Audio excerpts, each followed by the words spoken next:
पाकिस्तान इसी दुनिया में है, कोई उस्मान में तो नहीं है। पाकिस्तान में अब सबसे कम है। जनाबे वाला कहाँ है वो शख्स जो कंटेनर में गुफ्तगू करता था? हम उसको ढूंढ रहे हैं। उसका रूप कोई और था और वो अब बहरूप कौन सा और धार के सामने आया हुआ है। 5 साल के बाद हमारी परफॉर्मेंस देखना, हमने 5 साल का मैट्रिक लेके आए थे, 3 साल का या 2 साल का नहीं लेके आए। आज़म ने ये दावा किया कि तारीख का सबसे बड़ा रिलीफ पैकेज पाकिस्तान की अवाम को दिया जा रहा है। ये सब तमाशबीनी है। Welcome to news line. मैं हूं डॉक्टर मारिया जुल्फ़िकार खान। वज़ीर आज़म जो कहते हैं वो करके दिखाते हैं। बुध की शाम 5:40 पर उन्होंने कहा कि हमें तेल की कीमत बढ़ाना पड़ेगी।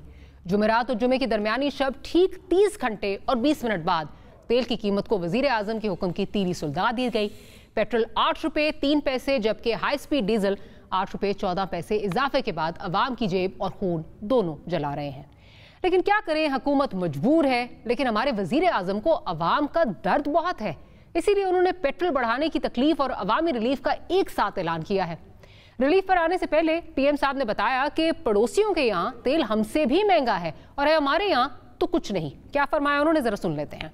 तेल था $42 का, आज वो पहुंच गया $85 के ऊपर। कितनी बढ़ी है तेल की कीमत? 33%। इंटरनेशनली 100% बढ़ी। आज हिंदुस्तान के अंदर तेल की कीमत है 250 रुपए लीटर। बांग्लादेश में तेल की कीमत है 200 रुपए लीटर। पाकिस्तान में तेल की कीमत है 138 रुपए लीटर। ये क्यों कम है? क्योंकि हमने जो लेवीज लगती हैं यानी जो टैक्स लगता है वो सारे हमने कम करते गए। इस वक्त पाकिस्तान सबसे, स्वाय वो मुल्क जिन मुल्कों के अंदर तेल निकलता है, स्वाय उन मुल्कों के जो इंपोर्ट करते हैं, पाकिस्तान में से सबसे सस्ता मुल्क है पेट्रोल। लेकिन मैं आज आपको कह रहा हूं कि हमें पेट्रोल बढ़ाना पड़ेगा। हजूर मान लिया भारत में 250 रुपये और बांग्लादेश में 200 टका जो है वो फी लीटर पेट्रोल है, लेकिन हमारी उनकी करेंसी का फ़र्क है, ये आप मानते हैं। यही नहीं बल्कि भारत की अगर बात की जाए तो पर कैपिटा इनकम उनकी जो प्रोजेक्टेड है 2021 के लिए वो $2100 है। बांग्लादेश की पर कैपिटा तकरीबन $2500 है, जबकि पाकिस्तान पर कैपिटा की जो इनकम है वो तकरीबन $1543 है। यानी दोनों की जो पावर परचेजिंग पैरिटी है वो पाकिस्तान से ज़्यादा है। वज़ीर आज़म खुद बता रहे हैं कि हमारे यहाँ इन्फ्लेशन 9% है, हालांकि वो कोर इन्फ्लेशन बता रहे हैं जिसमें खाने पीने की अशिया, आपका फ्यूल और गैस की प्राइसेस शामिल नहीं है। अगर इनको मिलाकर देखें तो इन्फ्लेशन डबल डिजिट क्रॉस कर चुकी है, जबकि भारत में इन्फ्लेशन जो है वो 4.8% और बांग्लादेश में 5.56% इस वक्त जो है इन्फ्लेशन है। लेकिन वज़ीर आज़म का दावा है कि हमारे यहाँ महंगाई कम है और तेल सस्ता है। हमें एक और तल्ख हकीकत का सामना भी जो है वो करना है, वो ये है कि जब तेल और गैस महंगा होता है तो हमारे यहाँ बिजली भी महंगी हो जाती है। वज़ीर आज़म ने आटे से मुताल्लिक भी जो है वो दावा फरमाया। क्या कहा उन्होंने, ज़रा वो भी सुन लेते हैं। आज अगर हिंदुस्तान और बांग्लादेश से आप मुकाबला करते हैं तो हिंदुस्तान में 83 रुपए केजी पे आटा बिक रहा है और वो बांग्लादेश में भी 83 रुपए, पाकिस्तान में 60 रुपए केजी आटा बिक रहा है। मैं ये आपको इसलिए बताना चाहता हूँ कि आप ये समझ जाएं कि हाँ महंगाई है, लेकिन गवर्नमेंट की तरफ भी देखें कि हम अपनी पूरी कोशिश कर रहे हैं कि आपके ऊपर बोझ ना पड़े।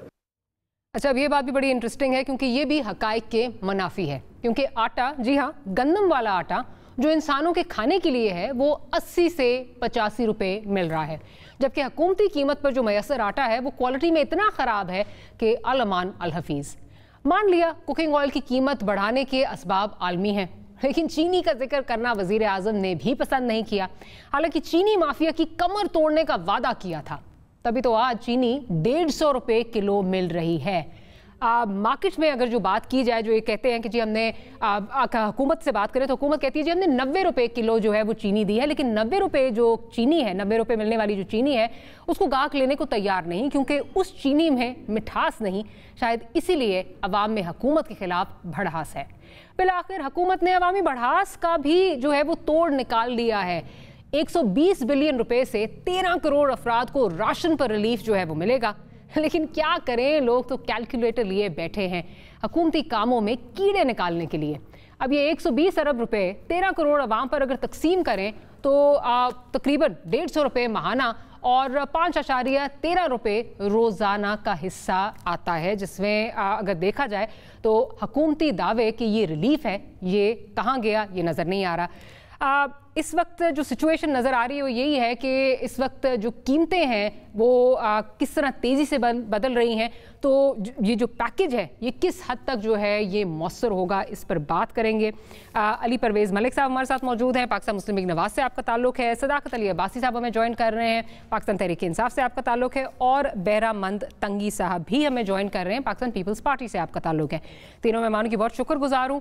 एक दफ़ा ज़रूर सुन लेते हैं गुफ्तगू का आगाज़ करने से पहले कि प्राइम मिनिस्टर साहब ने क्या फरमाया था अपनी जो उस दिन उन्होंने कौम से खिताब किया है, उसमें जो उन्होंने बताया कि ज़राअत का शोबा किस तेज़ी से जो है वो तरक्की कर रहा है, ज़रा वो सुन लेते हैं फिर आगे चलते हैं। हमारी जो गन्ना है वो 22% ज्यादा बढ़ा है, जो गंदम है वो 8%, ये सब रिकॉर्ड हुआ है पाकिस्तान के अंदर। और जो पिछले साल हमारी कॉटन फेल हो गई थी उसमें इस साल 81% ग्रोथ हुई है, और जो इजाफी पैसा गया है हमारे ज़राअत के अंदर वो 1100 अरब रुपए आ गया है। और इस साल आप ये समझें कि अगर किसानों का हालात अच्छे हैं तो वो कैसे हमें पता चलता है कि किसानों के वहां खुशहाली आई। रिकॉर्ड मोटरसाइकिल की सेल हुई है पाकिस्तान की तारीख में, और ट्रैक्टर की रिकॉर्ड सेल हुई है, और उसके अलावा जो यूरिया है, यूरिया 23% ज्यादा इस्तेमाल हुआ है। इसका मतलब कि हालात अच्छे, और इंशाअल्लाह जब किसान खुशहाल होता है तो उससे मुल्क की पैदावार बढ़ती है और मुल्क का फायदा होता है। अच्छा अब्बाई साहब, ये तो बात जो है ये आपके वुज़रा भी, आपके लोग जो रोज़ हमारे टेलीविज़न चैनल्स पे आते हैं, आप समेत आपके और भी सारे लोग जितने जाते हैं, ये हमें बता के हमारे कान में पका दिए कि इस साल बम्पर क्रॉप हुआ है गन्ने का, बम्पर क्रॉप हुआ है गंदम का। मेरा सवाल यहाँ पे ये है कि अगर बम्पर क्रॉप हुआ है तो फिर ये आज चीनी जो है ये 140 से 150 रुपये जो है वो हमें क्यों मिल रही है? आपको जो ख़राब क्वालिटी की चीनी है वो इंपोर्ट करने की ज़रूरत क्यों पड़ी? इसी तरह बम्पर क्रॉप अगर वीट का हुआ है तो प्राइसेस जो है वो आपके कंट्रोल में क्यों नहीं आ रही? 80 से 85 रुपये जो है वो इस वक्त जा रहे हैं। जो आप आटा दे रहे हैं वही जो आपने इंपोर्ट किया हुआ है, वो तो बड़ी माजरत के साथ आवाम से बात करें वो कहते हैं जानवरों का चारा भी नहीं है। तो ये फिर क्या है, इसकी ये क्या मंतक क्या है?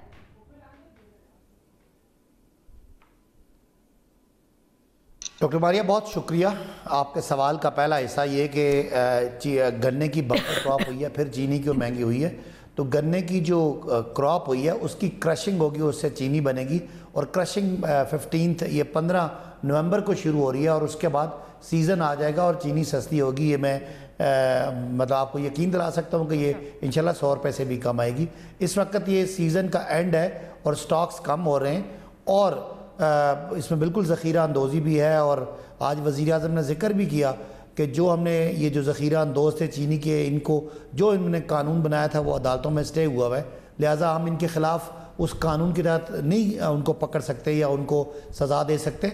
लिहाजा ये मेरा ख़्याल है कि आखिरी है एक हफ़्ता, उसके बाद क्रशिंग शुरू हो जाएगी। अच्छा। और चीनी की कीमतें नीचे आना शुरू हो जाएंगी। कितनी वैसे नीचे आएंगे भाई साहब? वैसे कितना नीचे आएंगे ये भी बता दें जरा। खुशखबरी आप कौम को सुना ही रहे हैं, वज़ीर आज़म तो सुनाते रहते हैं, कितनी कम होगी? ये सुने देखें, ये अंदाज़ा है, मैं अब अंदाज़ा ही लगा सकता हूँ। ज़ाहिर है ये चीज़ें वक्त से पहले बोला, लेकिन मेरा ख्याल है कि 100 रुपये से नीचे आ जाएगी। जो ये 99 रुपये है ना आएगी, जो अपनी लोकल चीनी है उससे कीमतें कम होंगी।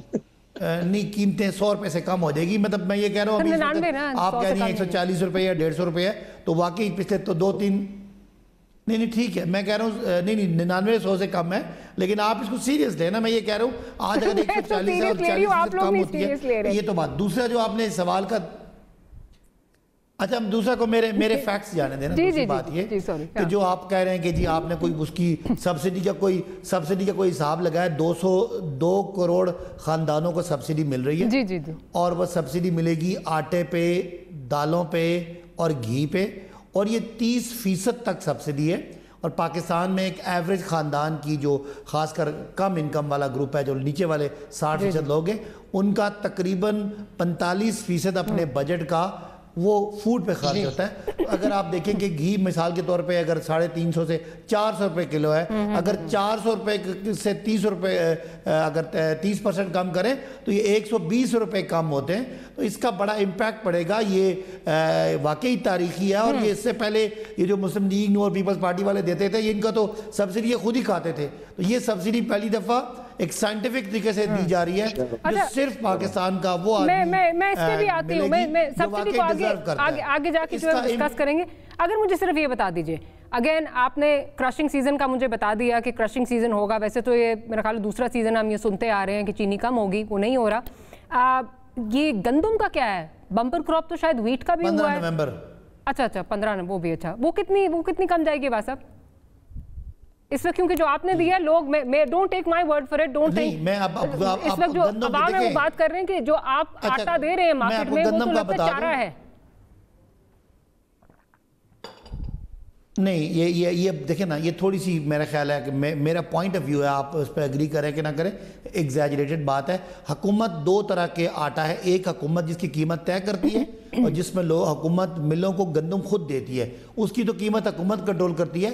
जो दूसरा आटा है वो हुकूमत गंदम, उसकी कीमत हुकूमत कंट्रोल नहीं करती, वो फ्री मार्केट है अकॉर्डिंग टू जो भी हमारे रूल्स हैं उसके मुताबिक। जिस तरह सब्जियों की या मुर्गी की कीमत जो है वो मार्केट ने तय करनी होता है, डिमांड सप्लाई ने, वो आटा डिमांड सप्लाई पे तय होता है, तो उसको भी हुकूमत अपना होर्डिंग को रोकना हुकूमत की जिम्मेदारी है। लेकिन जैसे मैंने कहा कि चीनी पे जो कंपटीशन कमीशन ने जो ये जो हमारा कमीशन बना था चीनी का, जो उसने रेकमेंड किया उस पर कानून साजी हो गई है, वो अदालतों में स्टे में फंसी हुई है, जो ही वो निकलती है इसके खिलाफ भी क्रैकडाउन होगा। बहरहाल पूरी दुनिया में ये इन्फ्लेशन है, कोई खाली पाकिस्तान में नहीं है, और पूरी दुनिया में फूड इन्फ्लेशन आया उसकी वजह थी डॉक्टर साहिबा कि जब ये सारी सप्लाई चेन डिस्टर्ब हुई कोविड की रिस्ट्रिक्शन की वजह से, उसके बाद एकदम से जब डिमांड बढ़ी है तो पूरी दुनिया में ये क्राइसिस है। ये खाली इमरान खान को जिम्मेदार ना ठहराएं। अगर तेल डबल हुआ है और अगर खाने का तेल जो पाम ऑयल है वो $500 वाला अब $1300 का हो गया है। जो आपकी जो ये जो कार्गो सर्विसेज थी वो जो 1000 रुपए की थी वो 3000 की हो गई है। तो पाकिस्तान में 9 कुछ फीसद इन्फ्लेशन है, जो ज्यादा है, कम होना चाहिए। इंशाल्लाह ये जो हम स्टेप्स ले रहे हैं इनसे भी कम होगा, और पाकिस्तान को, गरीब कम्युनिटी को पहली दफा कोई एहसास करने वाला आया कि महंगाई से भी उनको बचाया जा रहा है, और बिजली भी बढ़ रही है, उनको कोई असर नहीं है। सारी चीजें एक साथ ना बता देना। वैसे कोर इन्फ्लेशन की आप बात करते हैं जिसमें जो खाने की अशियाँ हैं या फ्यूल है या वो सारे या पेट्रोल है, वो SPI अगर देखें उसको तो डबल डिजिट्स को जो है वो क्रॉस कर चुका है। तो वहाँ तो मेरा ख्याल है ना ही जाएं, बात ही नहीं करते। ठीक है, वजीर आजम का इसमें कोई कसूर नहीं है, हम कहते भी नहीं आलमी मंडी में अगर तेल जो है वो महंगा हो रहा है, लेकिन ऑब्वियसली वजीर आजम का कोई कसूर नहीं है अगर चीनी भी एक्सपोर्ट कर दी जाती है बगैर देखे कि इधर कितनी ज़रूरत है, आटा भी, गंदम भी एक्सपोर्ट कर दी जाती है, फीड में बांट दी जाती है, उसमें भी हुकूमत का और वजीर आजम का कोई कसूर नहीं है, वहाँ पे भी माफिया जो है वो बैठे हैं।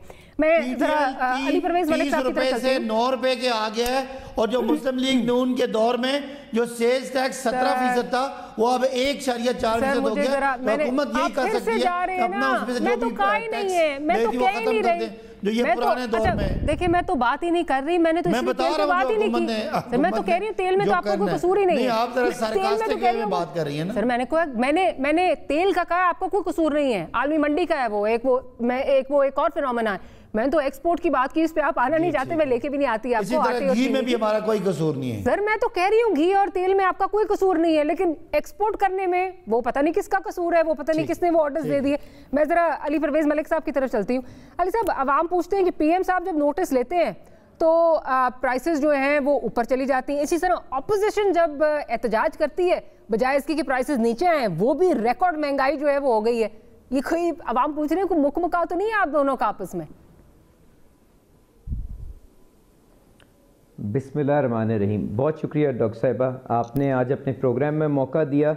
देखें, मुझे कम से कम आपके सवाल पे आने से पहले इतनी गुंजाइश दे दें कि मैं सदाकत अब्बासी साहब और हमारे जो अजीम वज़ीर आज़म हैं, जिनको 3 साल लगे हैं इस चीज़ को मानने के अंदर कि इस मुल्क के अंदर महंगाई ने एक गरीब आदमी की कमर तोड़ दी है, मैं उनका शुक्रिया अदा कर दूं कि कम से कम 3 साल के बाद उन्होंने प्रॉब्लम को तो ओन अप कर लिया ना। अब उसके बाद मेरी जो गुजारिश है आपसे वो ये है कि इनसे मुझे सिर्फ ये भी इजाज़त ले दें कि अब हम घबराना शुरू कर लें, क्योंकि गरीब आदमी का तो सांस आना बंद हो गया है। यहाँ पे जो चीज़ें आप जानती हैं कि पाकिस्तान मुस्लिम लीग नवाज के दौर के अंदर 50-55 रुपए की चीनी मिलती थी, आज माशाल्लाह वो 150 रुपए को टच करने को जा रही है। पेट्रोल भी तकरीबन 150 रुपए का हो गया है। अंडे जो 80-90 रुपए के दर्जन मिला करते थे वो आज माशाल्लाह 180 रुपए के हो गए हुए हैं। आपने माशाल्लाह इनकी जो कारस्तानियाँ हैं, जो इन्होंने शोखियाँ मारी टीवी पे आके, वो 2 फसलों के बारे में आपने बता दिया कि जो गंदम की फसल और जो जो गन्ने की फसल के ऊपर ये बातें करते थे उनकी तो कहानी आपने बिल्कुल खोल दी। अब मैं जो तीसरी इन्होंने शोखी मारी थी कॉटन की फसल के ऊपर, मैं उसके आगे भी हकायक रख देता हूं और आपके लोग खुद फैसला कर लेंगे। हमारी पिछले साल जो फसल हुई थी डॉक्टर साहिबा वो 60 लाख गठरी हुई थी। इनसे कहें अगर 80% आपकी फसल ज्यादा है तो इसका मतलब है कि फसल आपकी 1 करोड़ गठरी से ज्यादा हो जाएगी ना। अगर ये आपको मैं बताऊं कि ये फसल किसी भी सूरत 80-85 लाख से क्रॉस नहीं करेगी तो मुझे बताएं क्या सदाकत अब्बासी साहब उसके ऊपर जुर्माना देने को तैयार है? प्रॉब्लम ही हमारी डॉक्टर साहिबा ये है कि हम कौम के साथ आधा सच बोलते हैं, हम उनको पूरी बात बताने में बिलीव ही नहीं करते और हम अपनी खाम ख्याल की दुनिया में रहते हैं। इसीलिए हमारे गरीब आदमी का आज सांस आना मुश्किल हो गया है इस महंगाई के दौर के अंदर। ये वो बुनियादी नुक्ता है। अब आ जाए कि जो ये बात करते हैं कि जी महंगाई का क्या मामला है, और आपने बिल्कुल ठीक कहा, हमें जो आज फोकस करने की जरूरत है वो फूड इन्फ्लेशन के ऊपर, जिसकी झलक आपको सेंसिटिव प्राइस इंडेक्स के जरिए नजर आती है, जिसके अंदर आपकी रोजमर्रा की जो अशिया हैं उनके अंदर जो महंगाई आती है, जिसका बोझ एक गरीब आदमी के ऊपर ज्यादा पड़ता है। हमें उसको देखने की जरूरत है, जो पिछले 3 साल से डबल डिजिट के अंदर, हाई डबल डिजिट के अंदर चल रही है और जिसने गरीब आदमी के लिए परचेजिंग पावर उसकी खत्म कर दी है। अब जो चीज हमें समझने की जरूरत है कि ये नालायकों के टोले ने हमें इस घड़ी पे या इस दोराहे पे लाके किस तरह से खड़ा कर दिया। उसकी बुनियादी वजह डॉक्टर साहिबा ये है कि इमरान खान साहब जब कंटेनर के ऊपर खड़े होते थे ना, तो आपको याद होगा वो किस तरह से हमें कहानी बताते थे कि मैं अमीर आदमी के ऊपर टैक्स लगाऊंगा, पैसा इकट्ठा करके गरीब आदमी के ऊपर उसको खर्चूंगा ताकि उसके लिए जिंदगी में आसानियां पैदा कर सकूं। इनसे पूछें, माशाल्लाह ट्विटर के ऊपर रोज बैठ के ट्वीट करते हैं, जो रेवेन्यू इकट्ठा कर रहे हैं एफबीआर से, कितने इन्होंने अमीर आदमियों को टैक्स नेट के अंदर लेके आ गए हैं। 70% जो टैक्स है वो इनडायरेक्ट इनडायरेक्ट टैक्सेस के जरिए लेके आ रहे हैं, जिसका मतलब ये दूध की कीमत में टैक्स लोड कर दो, अंडों की कीमत में टैक्स लोड कर दो, दवाइयों की कीमत के अंदर टैक्स लोड कर दो। अगर ये निजाम को इस तरह से चलाते रहेंगे तो गरीब आदमी की सूरत हाल किस तरह बेहतर होगी। इसका मुआवजा कर लें, जब इनके किसी एटीएम का मफाद आता है तो चीनी की स्टोरी देख लें, दवाई की चोरी देख लें, आटे की चोरी देख लें। अभी रिसेंटली जो लाहौर के अंदर इलेक्शन होने जा रहा है उसमें देख लें, एक नया एटीएम लेके आए जिसको अपने हल्के की हदूद के बारे में नहीं पता। तो माशाल्लाह आपकी तरजीह अगर एटीएम नवाज पॉलिसियां लाना है तो इनको मुबारकबाद दें, बिल्कुल ठीक रास्ते के ऊपर ये गामजन है। इसके बाद सोने के ऊपर सुहागा, माशाल्लाह नलायक हैं, जब पैसे पूरे नहीं होते, शहाना अखराजात पूरे नहीं होते, क्योंकि हेलीकॉप्टर ने भी तो 50 रुपए किलोमीटर पे चलना है ना, तो पेट्रोल के ऊपर टैक्स लगा दो, बिजली महंगी कर दो, गैस महंगी कर दो, जिससे एक नई लहर महंगाई की आती है और आपको ये सारे का सारा सुनामी बढ़ता हुआ तबाही करता हुआ नजर आता है। उसके बाद माशाल्लाह खसारे हैं वो ऐसे हैं कि पाकिस्तान मुस्लिम लीग नवाज के इलेक्शन ईयर के अंदर 2200 अरब का खसारा था। इन्होंने किसी एक साल के अंदर भी अगर 3500 अरब से कम का खसारा किया हो, जिसके लिए नोट छापते हैं, बैंक से बोरो करते हैं, रिकॉर्ड कर्जे लेते हैं, सर्कुलर डेट को आसमानों को इन्होंने छू दिया है। उसके अलावा करंट अकाउंट डेफिसिट की बातें बताते थे कि हमने किस तरह से इकोनॉमी को सस्टेनेबल बना लिया है। इनसे कहें दिल पे हाथ रख के बताएं, इस साल क्या $15 बिलियन से ज्यादा का करंट अकाउंट डेफिसिट होगा कि नहीं होगा? तो किसको ये कहानियां बताते हैं? इनको बताएं, इनको ये जी अली भाई का पॉइंट आ गया। मैं जरा तंगी साहब को भी शामिल कर लूं गुफ्तगू में। तंगी साहब, आज आप जो है वो पार्लियामेंट गए, आप साइकिल पे जो है वो बड़ी मुश्किल से जो है वो पार्लियामेंट का सफर आपने तय किया, लेकिन आप मेरा ख्याल है अकेले नहीं है जो आप घबराना शुरू हो गए हैं इससे। आज मैं देख रही थी हुकूमती बेंचेस पे बैठे हुए नूर आलम खान साहब भी जो है वो अपने लोगों को, आपकी पार्टी से गए हुए हैं, वो यही मशवरे दे रहे हैं कि जी आप अमेरिका से और बाकी वेस्ट से जो है वो मवाजना करना बंद कर दें अपने यहाँ महंगाई का। वहाँ पे आप देख लें मिनिमम वेज कितनी है और अपनी यहाँ पे देख लें कि मिनिमम वेज कितनी है। फिर वो चीनी की भी बात कर रहे हैं, तो मुझे लगता है घबरा तो वो भी रहे हैं। कोई ये तो नहीं हो रहा कि अब उस तरफ से लोगों ने आपसे राब्ते जो है वो करने शुरू कर दिए हैं, घबरा के आपकी तरफ आना शुरू हो रहे हैं? बिस्मिल्लाहिर्रहमानिर्रहीम। मारिया, ये जो मेरे साथ पीटीआई के आदमी साथी बैठे हैं, MNA साहब, ये भी घबरा गए हैं, लेकिन ये दिल पे हाथ रख ले और इस बात यहाँ कौम के सामने बताएं कि जब 2018 के इलेक्शन से पहले कभी इमरान ने कंटेनर पे कहा था कि बांग्लादेश में ये रेट है, अमेरिका में ये रेट है? क्या कभी ये कहा था कि आलमी मंडी के ज़रिए ये तेल की कीमत बढ़ जाती है? उसने तो ये कहा कौम को, और ये बार बार ये कह रहा था कि जिसकी हुकूमत में महंगाई बढ़ जाती है वो वज़ीर-ए-आज़म चोर डाकू लुटेरा होता है। वो ये कह रहे थे कि जो टैक्सेस लगाते हैं इनके जेबों में जाते हैं। ये बार बार आवाम को ये कह रहे थे कि जो अपनी मैनिफेस्टो पे अमल नहीं करते और कठपुतली होता है। ये कौम ने ये सुना है और कौम अभी तवक्को करते हैं कि क्या हम वज़ीर-ए-आज़म इमरान को वज़ीर-ए-आज़म सिर्फ कहें या चोर डाकू लुटेरा वज़ीर-ए-आज़म कहें, हम उसको वज़ीर-ए-आज़म कहें या कठपुतली वज़ीर-ए-आज़म कहें। लेकिन आज डॉक्टर साहब, मैं खुदा की कसम कह रहा हूं कि आज पूरे पाकिस्तान की 22 करोड़ अवाम सन्नाटे में है।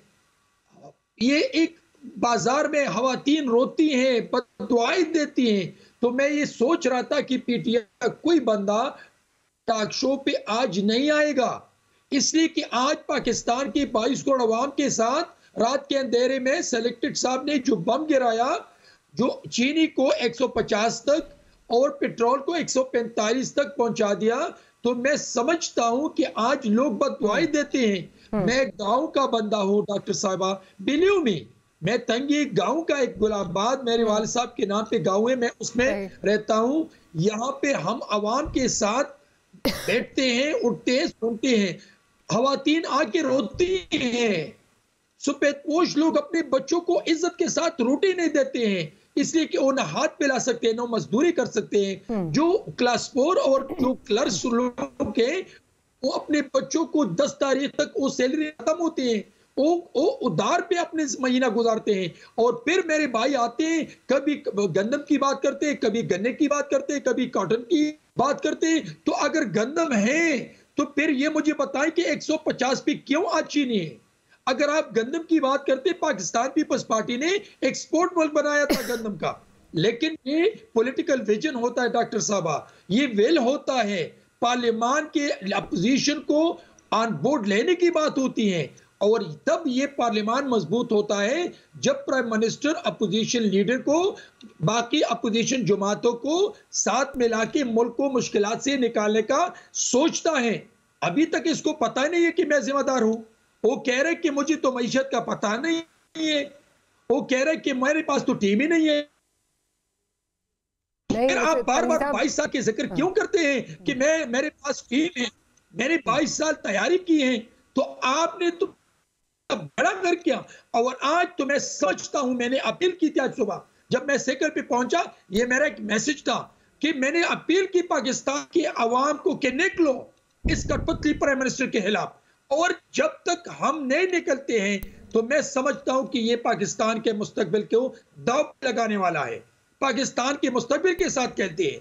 ये डॉक्टर साहबा, आज आप भी मुश्किल में हैं, मैं भी मुश्किल में हूं, तमाम लोग मुश्किल में हैं। और फिर जो गरीब लोग हैं, 80 लाख से ज्यादा लोग गुर्बत की लकीर से नीचे चले गए हैं। 1 करोड़ लोगों को बेरोजगार किया है। अकरबा परवरी का बाजार गर्म है, करप्शन का बाजार गर्म है। पाकिस्तान की तारीख में सबसे ज्यादा करप्शन इस मुल्क में हो रही है। मैं नहीं कह रहा हूं, ये एमएनसी इंटरनेशनल कह रही है। महंगाई पाकिस्तान की तारीख में सबसे ज्यादा हो रही है, ये मैं नहीं कह रहा हूं, ये पूरे पाकिस्तान के 22 करोड़ अवाम कह रहे हैं। और फिर भी लेकिन ऑपोजिशन कहाँ खड़ी है तंगी साहब, ऑपोजिशन कहाँ खड़ी है? आपका आपस में जो है, कथा कलामी की माफी, आपकी आपस में जो है वो आप एक पेज पे नहीं है। ऑपोजिशन पार्टीज जो हैं, आप अगर जल्द से जुलूस करते हैं, वो जल्द से जुलूस तक जो है वो चीज़ रह जाती है। क्या आप ऑपोजिशन आपकी तरफ क्यों देखे? आप क्या करेंगे? माज़रत अवाम आपकी तरफ क्यों देखे? आप क्या करेंगे? आपके पास क्या वो फॉर्मूला है जिससे चीज़ें बेहतर हो जाएंगी? आप कहते हैं ये चले जाएं तो बेहतर हो जाएगा। अगर ये चले जाएं, क्या आप गारंटी दे सकते हैं कि चीनी की कीमत जो है वो 55 रुपए पे वापस आ जाएगी? क्या आप गारंटी दे सकते हैं आटे की कीमत जो है वापस आ जाएगी? आपके पास क्या है? देखिए, हम तो यही कहते हैं कि ये पाकिस्तान को ऐसे नज पे न पहुंचाए कि फिर वापसी का रास्ता न हो। लेकिन Pakistan People's Party, doctor Maria इस वक्त पीपल्स पार्टी के चेयरमैन भी रोड पे हैं और पूरे मुल्क में हम अवाम के साथ खड़े हैं। इसी तरह बाकी जमाती भी, अपोजिशन जो जमातें वो भी अवाम के साथ है, वो भी बट अवाम आपको सीरियसली नहीं ले रहे ना तंगी साहब, ना आपको ना पीएमएलएन को सीरियसली नहीं ले रहे। बिकॉज आप लोगों ने तो पिछले दिसंबर से गर्दान लगाई हुई थी, बस ये साल गया और ये गए। उसके बाद आप लोग खुद जो है वो पीडीएम में खुद दरार पड़ गई। अवाम तो आपको सीरियसली नहीं ले रहे हैं। लेकिन डॉक्टर साहब मैं आपको बता रहा हूँ, आप पाकिस्तान के पूरे मुल्क के रैलीज को देख लें, एहतजाज को देख लें, ये अवाम है, ये क्या है रोडों पे। आज मैं आपको बता रहा हूँ कि वो चाहे तालिब इल्म हो, वो चाहे फिरोश हो, वो डेली वेजेस हो, वो गवर्नमेंट एम्प्लॉय हो, वो रोड पे हैं और गो इमरान गो के नारे लगा के उनको बददुआई देते हैं। ये अवाम की क्या ये प्रेशर जो है ट्रांसलेट कर सकेगा, इतना प्रेशर बन सकेगा कि हुकूमत को जो है वो घर भेजा जाए? अवामी प्रेशर, जल्द से जुलूस अपनी जगह, बट वो प्रेशर नज़र नहीं आता और ऑपोजिशन का कैंप खुद ही डिवाइडेड है। एक छोटी सी ब्रेक लेते हैं, ब्रेक के बाद हाजिर होते हैं तो गुफ्तगू को यहीं से कंटिन्यू करेंगे।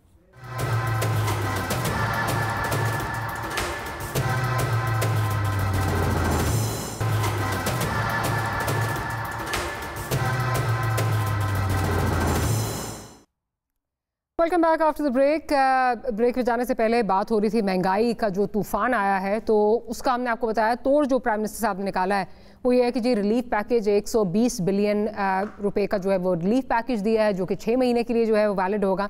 अब इसमें हम नहीं कह रहे, इकोनॉमिस्ट जो हैं ये बात कर रहे हैं कि अगर 120 अरब रुपया जो है वो 13 करोड़ आवाम को दिया जाएगा और 6 महीने के लिए दिया जाएगा, तो ये 923 रुपये जो हैं ये फी बंदा जो है वो आपको हर बंदे को मिलेगा।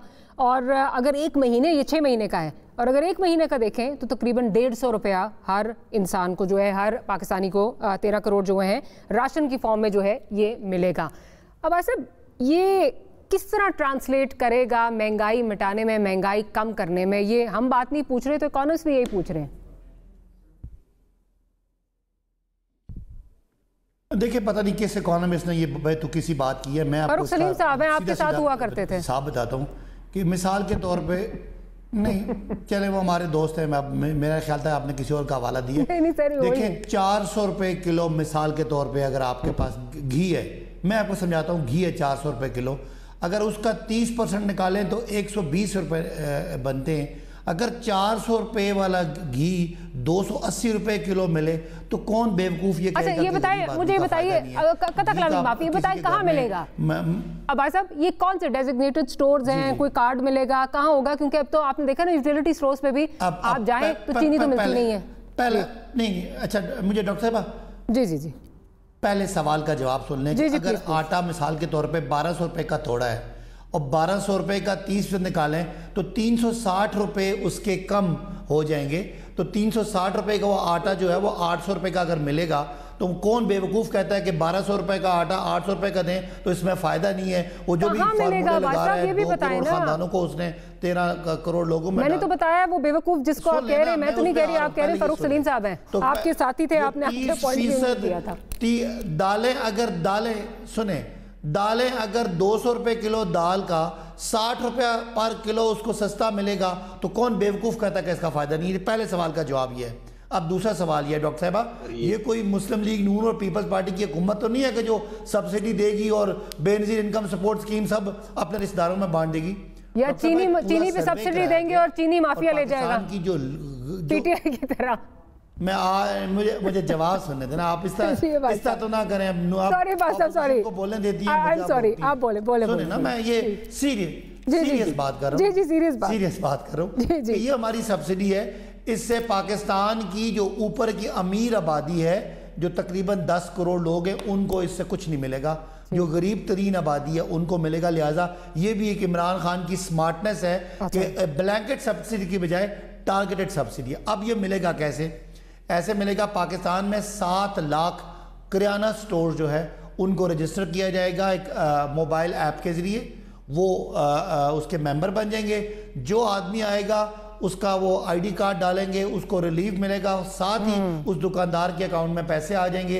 हुकूमत की सब्सिडी 30 रुपये हर 100 रुपये के साथ हुकूमत की तरफ से आ जाएगी।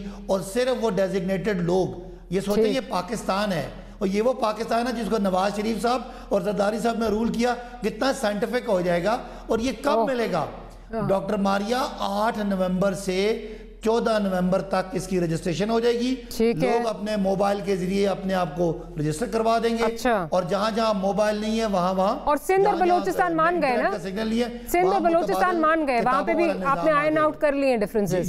सिंध और बलूचिस्तान मान गए, आपने आयरन आउट कर लिए डिफरेंसेस, वहां पे भी कोई इशू नहीं है। जी जी सुने सुने, अगर सिंध नहीं करना चाहता तो सिंध ने क्या किया 13 साल में, सवाए लूट मार के, सवाए कराची में कचरा भरने के, ना कोई बस सर्विस दी, ना कोई एम्बुलेंस दी, ना कोई फायर ब्रिगेड दी, कचरा से भरा हुआ पानी आ नहीं रहा। भाई साहब whether you like them or not, but वो एक सूबा है और ऑटोनमस है ना। सिंध ने अगर ये भी नहीं करना, सिंध ने ये भी नहीं करना, सिंध में महंगाई पीपल्स पार्टी की वजह से है, डीसी उनका, कमिश्नर उनका, फैक्ट्रियां उनकी, फूड उनका, तो सिंध वाला इल्जाम तो उन पे है ना। हम जिन सूबों में हमारी हुकूमत है और हम सिंध में भी ये रिलीफ देंगे, इंशाल्लाह देंगे। और ये स्मार्ट लीडर की स्मार्टनेस है, ठीक है। इतराज कर रहे हैं, बिल्कुल ठीक कर रहे हैं कि महंगाई है, गरीब पे बड़ा जुल्म है। चले पॉइंट आपका आगे, मैं जरा जल्दी से, नवाज शरीफ ने लूटा ना होता, सरकारी साहब ने लूटा ना होता तो हम कीमतें आधी हो गई होती। मैं दोबारा इनसे कहता हूं, नवाज शरीफ साहब से कहें, ठीक है, आधे एहसास वापस, आधे एहसास। अच्छा अली साहब से कहें, स्मार्ट, ये स्मार्ट लीडर का स्मार्ट लीडर का स्मार्ट प्लान है। और प्लीज डोंट वरी, जैसे सब्सिडी चीनी के लिए आवाम को दी गई थी और चीनी माफिया ले गया था, वैसा नहीं होगा। आप तो अब खुश है ना इससे कि महंगाई जो है वो कम हो जाएगी? डॉक्टर साहिबा, ये जो 1 लीटर 13 करोड़ आवाम के अंदर इन्होंने हर महीने मुफ्त बांटना है ना, क्योंकि आप 150 रुपए का ये आपने हिसाब बनाया है ना, माशाल्लाह।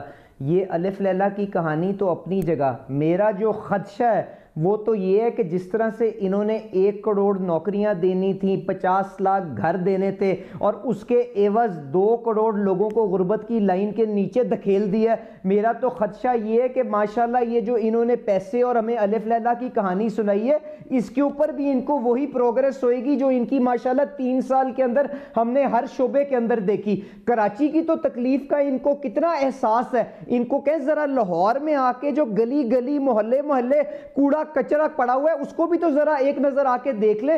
पिछले जो 3 सालों के अंदर इन्होंने रिकॉर्ड कर्जे लिए हैं। मियां नवाज शरीफ साहब की 3 हुकूमतें के कर्जे एक साइड पे और इनके 3 सालों के कर्जे एक साइड पे।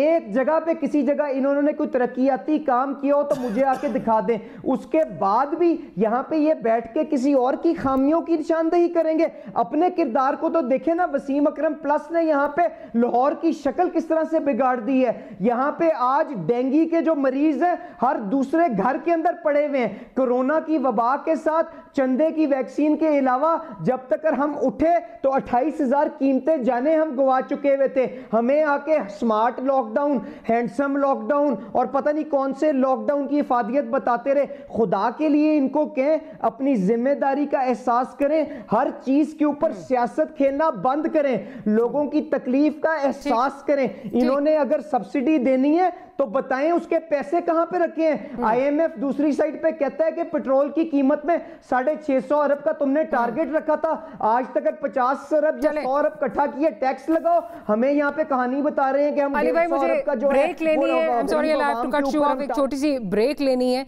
लेकिन ये भी समझ से बालातर है कि ये सब्सिडी कैसे मिलेगी, जबकि आईएमएफ कह चुकी है कि टारगेटेड सब्सिडीज जो हैं वो ख़त्म करनी पड़ेंगी। तो रिमेन्स टू बी सीन कि हुकूमत किस तरह ये सब्सिडी देगी। Will take a short break. Break के बाद जो टीएलपी और हुकूमत के दरमियान जो मुज़ाकरात हुए हैं वो क्या हुए हैं उस पर बात करेंगे। That much more right after short break.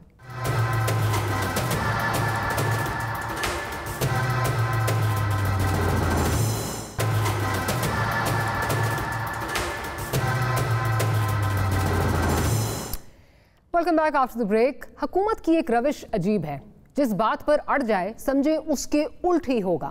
फिर वजीर आजम जिस काम के खिलाफ सख्त एक्शन ले ले उस पर तो ज्यादा सख्त और उससे भी बड़ा ऑपोजिट रिएक्शन आता है। यहाँ बेचारे न्यूटन का 3rd लॉ ऑफ मोशन भी नाकाम हो जाता है। पता नहीं ऐसा क्यों होता है। अब टीएलपी के साथ हुकूमती मामलात को ही देख लें। जिस तरह ये तय हो रहे हैं, बैन का बैन वुज़रा ने डाला, भारतीय फंडिंग का शोर और टीएलपी के खिलाफ गर्दन तोड़ बयानात वुज़रा ने दिए। फिर जब मसल दिखाने का वक्त आया तब मसाइल की मजबूरी सुनाकर समझौता कर लिया। चले अमन अमान की खातिर ये किया गया और आप समझ जाएंगे, मैं और आप दोनों समझ जाएंगे, लेकिन शहीद पुलिस एहलकारों के खानदान वालों को कैसे समझाएंगे जिनके ये जज्बात हैं। ऐसी चीज जगह नहीं छोड़ी जो कि उन्होंने वो तोड़ी ना हो। मेरे भाई की बात असला नहीं है, इनको सिर्फ लाठियां पकड़ाई हुई हैं सिर्फ शहीद कराने के लिए, मरवाने के लिए हैं। सरासर इमरान साहब और उस्मान बुज़दार साहब का इनका कसूर है। ये जो उनसे इन्होंने मौलवियों ने कोई ऐसी जगह नहीं छोड़ी मेरे भाई की कि जो इन्हें तोड़ी ना हो। तो आप ही करें कि इतना जुल्म तो काफर नहीं करते जितना इन्होंने किया है। इस्लाम के नाम पे ये थब्बा है। तो मेरा भाई को उन्होंने जानो जान से मार दिया। उसका हाल देखे ना, नीला सारा हर शहर नीली हो, इतना बुरा मारा है। लेकिन हम अपनी गवर्नमेंट से ये कहते हैं कि हमें इंसाफ चाहिए। इन जज्बात की तर्जमानी कोई हुकूमती ओहदेदार करेगा, ये एक सवाल है, क्योंकि दूसरी जानिब से आपने जिनको सालिस माना है वो तो कहते हैं दोनों तरफ से खून खराबा हुआ है, मट्टी डालें और आगे बढ़ें। आगे कैसे बढ़ें? जीटी रोड गुजरात से गुजरांवाला के दरमियान बंद है। टीएलपी अब कलादम नहीं रहेगी। पंजाब हुकूमत ने कमाल फुर्ती से समरी मूव कर दी है। टीएलपी कारकुन साद रिजवी के मुंतजर हैं। एन मुमकिन है कि अनकरीब हम ये भी देखेंगे कि साद रिजवी मुजाहिरीन से खिताब कर रहे होंगे। तब अगर कोई इसको हुकूमत की पसपाई कहेगा तो क्या गलत कहेगा? पुलिस एहलकारों के वर्सा पर क्या बीतेगी? क्या किसी को ये याद भी होगा? बहरहाल तंगी साहब की जानिब जाऊँगी, उनसे जो है वो गुफ्तगू यहाँ से शुरू करती हूँ। तंगी साहब, आपने गुज़िश्ता रोज़ जो है वो ये बयानात जो पुलिस एहलकारों के वर्सा की तरफ से आ रहे थे, डिफरेंट जो फैमिलीज़ उनकी तरफ से आ रहे थे, वो यकीनन सुने होंगे। मैं थोड़ा सा आपकी याद दहानी के लिए ज़रा फवाद चौधरी साहब क्या फरमा रहे थे जब ये डिसाइड नहीं हुआ था कि मुज़ाकरात करने हैं, क्या वो फरमा रहे थे कैबिनेट की मीटिंग के बाद, नेशनल सिक्योरिटी कमेटी की मीटिंग के बाद? ज़रा वो सुन लेते फिर आगे चलते हैं। कालदम जमात तरीके लब्बैक के हवाले से डीजी ISI ने ये ब्रीफिंग दी। उसके जो तफसीलात हैं वो तो मैं आपको नहीं बता सकता कि उसमें क्या क्या जो रवाबत के बारे में, ताल्लुकात के बारे में जो इतलात हैं हमारे पास, वो उनकी तफसील में जाना शायद मुनासिब नहीं होगा। लेकिन मैं आपको बता सकता हूँ कि इसके ऊपर बहुत कम्प्रिहेंसिव, बहुत ही एक डिटेल्ड ब्रीफिंग जो है वो हुई है। सिविल मिलिट्री क़यादत जो है वो एक मुट्ठी में परोई हुई है। पिछली दफा हमने जब एनालाइज किया था तो इनका जो सोशल मीडिया था उसको बहुत बड़ी सपोर्ट हिंदुस्तान से मिल रही थी। हमारे 10 पुलिस वाले अब तक 6 पहले 5 अब 11 शहीद हो चुके हैं। 49 उनमें से 14 जो हैं वो क्रिटिकल हैं। इनके खून की भी जिम्मेदारी किसी ने अदा करनी है या नहीं करनी? अगर आज ये मुल्क और ये कौम जो है अपने पुलिस वालों के पीछे नहीं खड़ा होता, आज ये क़यादत जो है अपनी फोर्सेस के पीछे नहीं खड़ी होती, तो कल ये फोर्सेस क्यों लड़ेंगी किसी के लिए? दैट्स द $1 million क्वेश्चन जो फवाद चौधरी साहब ने आखिर में कहा। अगर पुलिस वालों के पीछे हुकूमत नहीं खड़ी होती तो ये लड़ने के लिए कल कैसे तैयार होंगे? तंगी साहब, जिस तरह मामला चल रहे हैं सारे, वो पहले टेररिस्ट थे, फिर वो टेररिस्ट भी नहीं रहे, फिर कलादम उनको आप करार देने लगे थे, फिर वो भी आपने जो है वो समरी वापस ले ली। क्या आपको लगता है कि someone will be held accountable? जो ये पुलिस एहलकार शहीद हुए हैं 6 दफ़ा, उससे पहले भी पिछली दफ़ा भी हुए, क्या कुछ आपको नज़र आ रहा है कुछ होगा, या इसी तरह ये होता रहेगा और इसी तरह ये चलता रहेगा, अगली दफ़ा का हम इंतज़ार करेंगे? डॉक्टर मारिया, इस नालायक वज़ीर-ए-आज़म ने, मैं वहाँ से शुरू करता हूँ तहरीक लब्बैक के बारे में। जब ये फैज़ाबाद का धरना था तो इस नालायक ने क्या कहा था तहरीक लब्बैक के बारे में, और अपने वर्करों को और PTI के लोगों को कहाँ भेजा था। जब इसकी हुकूमत आई तो फिर रात के अंधेरे में किसने इनके साथ मुआहिदा किया, और हमने बारहा कहा कि इस मुआहिदे को पार्लियामान ले आए, पार्लियामान में इस पर डिबेट करें ताकि पता चले कौम को कि तहरीक लब्बैक के साथ किस टाइप का मुआहिदा हो चुका है। फिर उसके बाद उस पर बैन लगाते हैं, उस पर फायरिंग करते हैं, दोनों तरफ से लोग शहीद होते हैं, वो अमला को नुकसान पहुंचाते हैं और उनको बैन करके बैन तंजीम कंसिडर करते हैं। फिर वो बैन तंजीम इलेक्शन में हिस्सा लेते हैं, और फिर एक दफ़ा फिर फेडरल मिनिस्टर खड़े होके कह रहे कि ये इसको हिंदुस्तान से पढ़ने होती है, इसने इतने लोगों को शहीद किया गया है, हम इनको बैन रखने देंगे, इनको सजा देंगे, और फिर एक मुआहिदा सामने आता है। डॉक्टर मारिया, मैं समझता हूं कि ये वो लोग जो खून में खूनालूद हो चुके, शहीद हो चुके हैं, ये मांगेंगे इमरान से अपने खून का बदला। इमरान से मांगे, किसी और से नहीं। इसलिए कि इस मुल्क के तबाही का जिम्मेदार सिर्फ और सिर्फ कठपुतली और नालायक प्राइम मिनिस्टर हैं। उन बच्चों से पूछ ले, उन माओ से पूछ ले, उन बहनों से पूछ ले। तंगी साहब क्योंकि वक्त कम है, मुझे बताएं, आपको नजर आ रहा है कि जो पुलिस वाले शहीद हुए हैं उनके जिन लोगों ने जो उनके जो कातिल हैं उनको कैफरे किरदार तक जो है कानून हरकत में आएगा, उनको पहुंचाया जाएगा?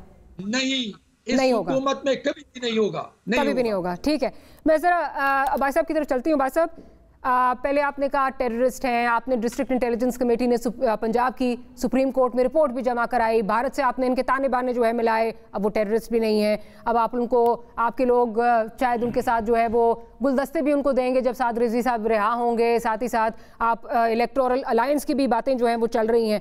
पंजाब गवर्नमेंट ने फुर्तियाँ दिखाई, उनको कलादम भी जो है वो अब आप कह रहे हैं वो नहीं उनको रखना आपने, कौमी धारे में लाने की आप उनको बात कर रहे हैं, जबकि वो ऑलरेडी इलेक्शन कंटेस्ट कर रहे हैं। मुझे नहीं समझ आ रही कि किस तरह ये होगा। छोड़ दें, मैं सारी बातें जो है इनको एक तरफ रख देती हूँ। मुझे सिर्फ ये बता दें, जिन्होंने पुलिस वालों को शहीद किया है, क्या उनको आप कैफरे किरदार तक पहुंचाएंगे? क्योंकि पिछली दफ़ा नहीं हुआ, अप्रैल में जब ये हुआ इसी तरह जो है उनके कातिल दंदनाते फिर रहे थे। कुछ होगा इस दफ़ा?